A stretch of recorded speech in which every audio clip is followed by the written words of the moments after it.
welcome back. Hope you're well. So today I am starting a book that I have been pushing off for so long that I should actually be punished for it. And the reason I've been pushing this book off so long, and I'm talking about months at this point, is because I've heard so many good things that I've been terrified to start it because I'm just so scared that the hype is gonna get to me and that it's not going to live up to my expectations. And I've been scared, and it's also just weird because it never really intrigued me until maybe a month ago. Before I'm like, yeah, everyone says it's good, but I don't want to read it. And then a month ago I was like, actually I do want to read it. So I got it and I finally started it. And what book is that? You already know because you probably saw the thumbnail and title, but it is Powerless by Lauren Roberts. And the reason I decided to read it now is because right now it's just a little bit before the novella called Powerful is being released, and then in June the sequel Reckless is being released, and I really want to be up to date with this series. I don't want to wait for it to finish like I did with the Once Upon a Broken Heart series. So I'm reading it now so that I can see if I like it. If I'm unsure, I can have time to think about it and then be on track with it if I do like it, and stop reading the series if I don't. So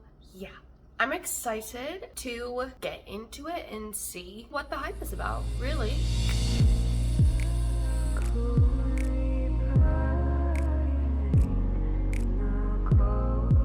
So at this point, I'm actually 25% into the book already. It's right behind me here. I don't have the dust jacket on. It's upside down. There we go. But yeah, so I'm 25% of the way through, which I stopped in the middle of the chapter actually, which I never do, but I'm on page 131, which is in the middle of chapter 16. And so far I'm having feelings and they're not great.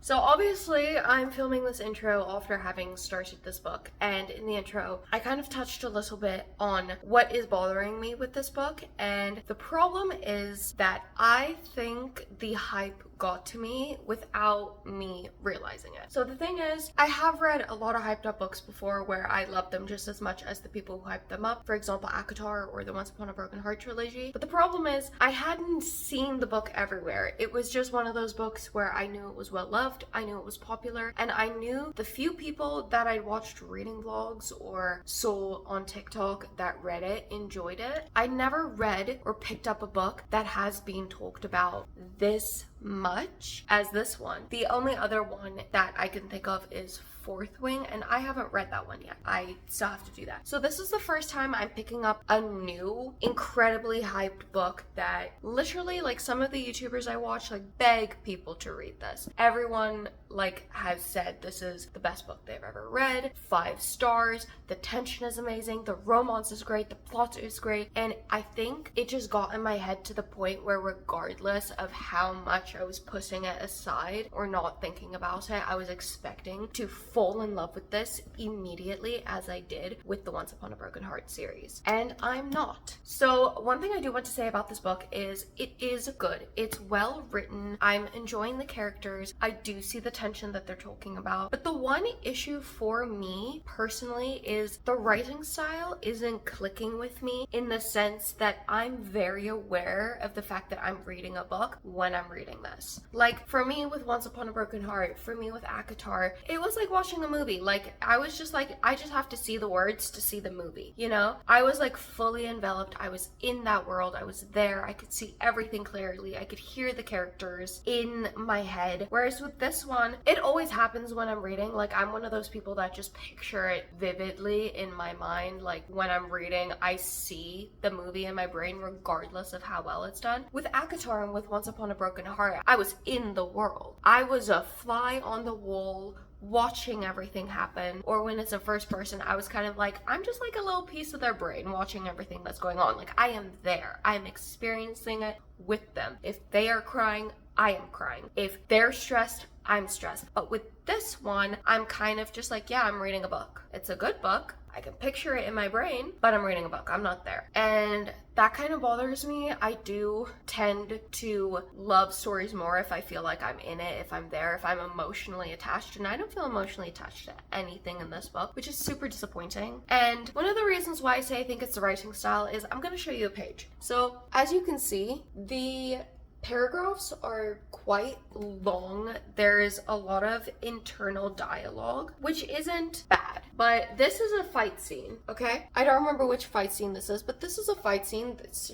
Main character, or main guy. Okay, yeah. So this is in Peyton's point of view. Peyton is in the middle of a fight right now, and look at how long these paragraphs are. And that, to me personally, is just something that I struggle with. Like, I'm very much one of those people that enjoy writing styles that are like, if we're like in an action-packed scene where a ton is happening, I need short sentences, I need short paragraphs, I need it to be I need the writing style to match what's happening. If we're in a very flowery, floral place where you're thinking and you're observing and you're just peaceful, long flowery paragraphs are fine. But the problem for me is, with this book, she is literally in the middle of fighting someone and she's having a memory of her father and it's making her angry, and I'm like, no, focus on the fight or something. Like, I don't know, like, the writing isn't bad. I want to emphasize that. The writing is good. I don't think the writing is bad, but the way that Lauren Roberts writes is just not the way that my brain wants to read. And it's very small, but you're readers, you get it. Like, if the writing style isn't something that you particularly enjoy, it does make it harder to connect to the story. So that's something that's very disappointing to me so far. Actually, story-wise, it is interesting. I'm intrigued. She has just kind of started getting to the competition. So I'm excited to find out. I'm excited to see where this goes. I'm enjoying the romance. I'm not loving it, but I am enjoying it. I do see why people think it's tension-filled. I don't, but I think that's more to do with the fact that I'm struggling to connect with the book rather than it not being tension-filled, if that makes sense. At this point, I do think I'll continue the series. However, I don't think it's going to be a favorite by any means. Obviously, that could change. I'm only 25% into book 1 of a trilogy with a 300-page novella as 1.5. Obviously, I could be very wrong. My mind could change. Maybe book 2 is where it's at for me. I don't know. We'll have to see. But so far, I'm just a little disappointed, but I'm not blaming the book for it completely. I think the writing style and I don't mesh, and I think the hype kind of got to me a little bit. I think I expected to love this book a lot more than I do, and I'm disappointed, but I'm trying to be very fair on this book and give it a fair shot. I am going on holiday. I'm flying tomorrow, so I'm hoping I'm on page 132. I want to get close to page 200 before leaving tomorrow, because I'm not taking this with, because this is going to be a very busy holiday. Going to be walking around doing touristy things. I'm not really going to have time to read, and I don't really read on planes. I never have read on a plane before, and I feel like I get motion sick, so I won't be able to pick this up for at least like 4 days. So I really want to get close to halfway, which this is 500 pages, so 200 is not halfway nearly, but I just want to get close to page 200, so I'm really like invested in the story, and I'm hoping it gets better, because again, first 25%, it could just be a slow start for me. We'll see. I don't think this is going to be a 5 stars. I think it might be a high 3, high 4, but I don't think it's going to be a 5, and that's okay. I'm just hoping that I get to a point where I like this. So I'm gonna stop rambling now because I've said way too much and I think I'm just repeating myself, but let's hope that this gets better. I will see you after my holiday, I guess.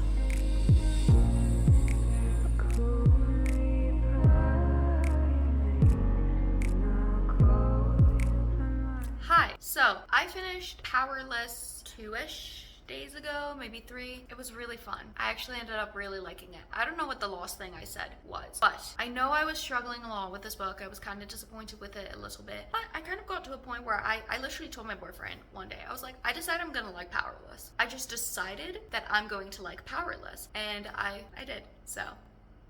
But no, I'm kidding. So I'm gonna read a bullet point of lists of things that I disliked and then things that I liked, and then kind of go into more depth about that a little bit. So things I didn't like. Peyton randomly had claustrophobia at the 60-ish% mark, and onward, but it was never mentioned before, even though we're introduced to her in the first chapter while she's climbing out of a chimney. And to me, that kind of irked me a little bit, because like, if you have claustrophobia, you probably wouldn't be climbing in a chimney. I don't know, it felt like the claustrophobia came out of nowhere, didn't really make sense because of that first part, and then it felt kind of convenient in the moment. She continued to have claustrophobia, and that's perfectly fine. I just wish it was introduced sooner, and maybe the introduction setting to her wasn't in a tight chimney where claustrophobia most certainly would flare. Maybe her claustrophobia is people related, because that's where a lot of it happened when she was surrounding a lot of people. I'm not sure, but I would love to get a bit more of a clear understanding on that, because that discrepancy did bother me a little bit. The formatting bothered me a lot. I don't think this was fully the author's fault. I think the editor should have caught onto that and fixed it for her, recommended that the author fix it. And I will say this, the formatting got better as the book went on. Like, every chapter improved a little bit until at the end it almost wasn't even an issue anymore. So I will give her that. But especially the first half, the formatting was weird. Like, there would be dialogue chunks in between really big paragraphs, and for me, like, that ruined the flow a lot. I think almost exclusively dialogue should be at the end, the beginning, or its own paragraph. I don't think it should just be shoved into the middle of like a giant paragraph, and if it is, I think that should be used very rarely, you know? But it happened a lot. And then also, again, I mentioned this before, but action scenes should have short sentences, short paragraphs. It should be da da da da da da da, because you're anxious, it's quick paced, and the formatting needs to represent that. At the beginning, quick paced action scenes weren't represented. They were still really chunky, really long, and again, the whole dialogue in between. And I remember there was one fight scene, I think it was within the first 30%, where she was like having a memory of her dad in the middle of a fight scene, and that just completely threw off like the tension of the scene. So that did bother me, but like I said, that improved literally every chapter until the end, where it was almost not even an issue anymore. So that's also why I rated it so highly, because I could see the progress of her writing it, and I'll get more to that later. For the first 70 to 80% of the book, it felt like I was reading a book. I didn't get sucked into the world, and I do think that goes with my previous issue of the formatting and like ruining the flow for me a little bit. However, that last 20-30%, I was completely enthralled and sucked in and everything. So again, I really struggled to get into it, but once I got into it, I got it, I understood the love. But that was something that I really struggled with for majority of the book, which was kind of upsetting. And then my final thing is, for the first half of the book, it felt like Kai and Peyton had tension because the authors said they're gonna have tension, rather than the characters organically having that tension. However, once again, that got a lot better in the second half of the book, and let me just say this, I love Peyton. I love Kai. I love their romance. I'm like itching at my fingertips to get powerful and get reckless, pre-order it, have it get to my door day of. I'm very excited to get my sticky little fingers on those and keep reading. I love both the characters. I'm so excited to see where their story goes. So just want to put that out there. I love their romance. The first half of it though did feel kind of forced. It did feel like, it was like, oh, the tension is there because the author decided that they're gonna have tension, rather than that the characters coming alive. But again, got a lot better in the second half, felt very organic in the second half, so it kind of remedied itself a little bit. But that was an issue that I had, and I wanted to mention it. The things that I liked for a debut novel, I do think it was really well developed. I've read other debut novels that was so I really do want to continue the series, if that's not obvious, which again, that's a good thing. I see a lot of potential for this author. I think for a debut novel, this was really well done. I really liked it, like especially again the first half, it read like a debut novel of a younger author who writes young adult, and that's perfectly fine because that's exactly what it was. And that's also the reason why I ended up I'm gonna stop nitpicking, I'm gonna like it and just change my mindset and appreciated it for what it was, because at the end of the day, this is a younger author who wrote a debut novel, like it's her first book that she ever wrote. And I was just thinking about it, and if I were to ever publish a book, I would hope that people don't compare my debut novel to an author who has like decades of experience, has published multiple books, and it's like, it's my first book. Like, no matter what field you're in, no matter what your interests are, no matter what it is, the first time you do something, it's not going to be the best version of what you could do. Like, everything improves with practice, and I just like kind of had like that clarity moment of like, this is a debut novel and I'm reading it like this is her like 10th novel, and that wasn't fair on my part because it's not. She's new, she's a new author, she's a new writer, and if you look at it that way, it's a really, really good book. And I was just like thinking about it because, again, if I were her, I wouldn't want her, like, people to judge me and my work based off of people with a ton more experience, because that simply isn't fair. So I really liked it. I gave it 4 stars, and I am so excited to continue on with this journey, continue on with Peyton and Kai, see where they end up, and just kind of like carry on, I guess. I'm definitely gonna make reading vlogs for them. I think it's fun. Unless I'm reading something, I'm gonna pick them up like day of release and read them. So I'm very excited. I really enjoyed it. I 10 out of 10 do recommend it. I get the hype. Don't go in with high expectations though. That's my one thing, because the hype for this book is so high that like you're going to be disappointed, because it's just one of those books. I think if you want to read this and you heard a lot of good things, I think cleanse your palate, lower your expectations, make sure that you're not going in with expectations that are beyond compare, because it's a wonderfully great book. I love it. It's well written, but the hype got to me, and I don't want that to happen for anyone else. So if you are reading this book, please do not let the hype affect it. Cleanse your palate. Make sure to go in with the right expectations so that this isn't ruined for you, because I could see how that could happen, because it kind of almost happened to me. So yeah, but overall, I loved it so much, and I cannot wait to keep reading. So if you read this book, let me know if you agree with any of the points that I made, like if you found any of the same problems that I did, or if you thought this book was picture perfect, because if you did, that's perfectly fine. If you like me or my videos, I would really appreciate a like, comment, and subscribe if you feel like it. I hope you have a wonderful day. Thank you so much.